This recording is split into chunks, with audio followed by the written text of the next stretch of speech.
হলো এবং ইন্দাসের মেয়ে সেখানে প্রার্থী হলো, জয়ের ব্যাপারে আপনারা কতটা আশা করেন? রাতের পর দিন যেমন আসে, যেমন নিশ্চিত, তেমন শুধু সময়ের অপেক্ষা। জয় আমরা 100%, আমরা ইন্দাস তথা ইন্দাস বিধানসভা আমরা 100% আমাদের প্রার্থী তৃণমূল কংগ্রেসের মমতা বন্দ্যোপাধ্যায়ের স্নেহধন্য প্রার্থী শ্যামলী রায় বাগদিকে আমরা জয়ী করতে পারি। 21 সালে বিজেপি জিতেছে, জিতা সিট, সেখানে কতটা লড়াইটা কতটা? দেখুন, 21 সালেও নির্বাচন প্রাককালে আমরা সংগঠিত হয়েছিলাম, সেখানে ইন্দাস ব্লক থেকে আমরা জয়লাভ করতে পেরেছিলাম। বিধানসভা হয়তো আমরা অল্প করে হেরে গিয়েছিলাম, কিন্তু তারপর অনেক রিকভারি হয়েছে, অনেক উন্নয়ন হয়েছে। প্রত্যেকটা মানুষের কাছে তৃণমূলের যে উন্নয়ন, সে উন্নয়ন পৌঁছানো হয়েছে। 24 সালের নিরীক্ষেও আমরা জিতে আছি। 26 সালে আমরা 100% জিতবো এবং মমতা বন্দ্যোপাধ্যায়কে আমরা উপহার দেবো এই সিট।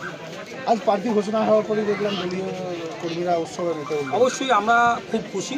আমরা প্রত্যেকটা কর্মী, প্রত্যেকটা দীর্ঘদিন ধরে যারা দল করছি, তারা আমরা সকলেই খুশি। কারণ আমরা দেখতে পেলাম ইন্দাস থেকে যাকে ক্যান্ডিডেট করেছেন, অর্থাৎ শ্যামলী রায় বাগদি, আমাদের ইন্দাসের মেয়ে।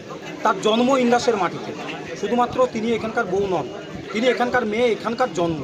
তাই আমরা ইন্দাসের মেয়েকেই চেয়েছিলাম, আমরা কোনো রকম বাইরের ক্যান্ডিডেট চাইনি, আমরা ইন্দাসের মেয়েকে চেয়েছিলাম। এবং তিনি ত্রিস্তর নির্বাচনে 2013 সাল, 18 সাল এবং 23 সাল 3 বার পঞ্চায়েত নির্বাচনে তিনি প্রার্থী হয়েছেন এবং এলাকার মানুষের হয়ে কাজ করেছেন। তাই তার দীর্ঘ 15 বছরের রাজনীতিতে আমরা তাকে দেখেছি খুব কাছ থেকে। একজন সাদা সরল তপশিলি মেয়ে, প্রতিটা মানুষের সাথে মিশতে পারা, প্রতিটা মানুষকে সম্মান দেওয়া। তাই আমরা আমাদের এই ঘরের মেয়েকে ক্যান্ডিডেট করার জন্য আমরা খুব খুশি। এই জন্যই আজকে আমাদের এই জয়ধ্বনি বা আমরা সকলেই আজকে শুভেচ্ছা বিতরণের সাথে মমতা বন্দ্যোপাধ্যায়কে অভিনন্দন দিয়ে, অভিষেক বন্দ্যোপাধ্যায়কে অভিনন্দন দিয়ে আমরা এই মিছিল আজকে করলাম এবং আমরা রাস্তায় নামলাম।